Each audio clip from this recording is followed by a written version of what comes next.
Hi అండి, welcome to కార్ఖానా రుచులు. ఇవి మన ఇంటి రుచులు. ఈరోజు మనం ఉల్లికాడలతో ఫ్రై ఎలా చేయాలో నేర్చుకుందాము. వీటిని సన్నగా తరిగి శుభ్రంగా కడుక్కొని పక్కన పెట్టుకుందాం. రెసిపీలోకి పోవడానికి ముందు మీరు కనుక మన ఛానల్ని ఫస్ట్ టైం చూస్తుంటే సబ్స్క్రైబ్ చేసుకోండి. అలాగే పక్కన ఉన్న బెల్ సింబల్ని క్లిక్ చేసుకోండి. ముందుగా స్టవ్ వెలిగించి ఒక కడాయి పెట్టుకుందాం. అందులో ఆయిల్ వేసుకొని ఆయిల్ హీట్ అయ్యాక ఆవాలు వేసుకోవాలి. ఆవాలు చిటపటమన్నాక వెల్లుల్లి వేసి వేపుకుందాం. ఈ కాడలు హార్ట్ పేషెంట్కి కానీ, ప్రెగ్నెంట్ లేడీస్కి కానీ, కంటి చూపు తక్కువ ఉన్న వారికి కానీ, బ్లడ్ ప్రెషర్ ఉన్న వాళ్ళకి కానీ ఎంతో మేలు చేస్తుంది. వెల్లుల్లి వేగినాక మినపప్పు, శనగపప్పు వేసి వేపుకుందాం.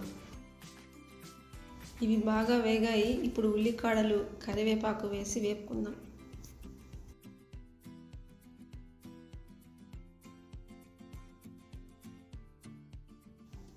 ఇప్పుడు ఇందులో ఉప్పు, పసుపు వేసి 2 నిమిషాలు వేపుకోవాలి.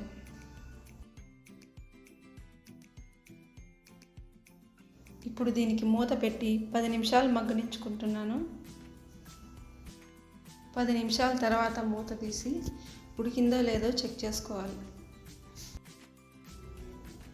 ఇది బాగా ఉడికిపోయిందండి. ఈ వేపుడులో పప్పుల పొడి వేస్తున్నాను.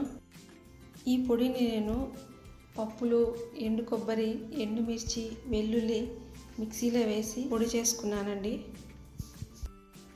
అంతే అండి, చూసారుగా ఈ రెసిపీ చేయడం ఎంత ఈజీయో. మీరు తప్పకుండా ట్రై చేయండి. ఓకే అండి, ఈ రెసిపీ కనుక మీకు నచ్చినట్లయితే లైక్ చేయండి, మీ ఫ్రెండ్స్ అందరికీ షేర్ చేయండి. ఇంకో రెసిపీతో మీ ముందు ఉంటాను. థ్యాంక్ యూ, బాయ్ అండి.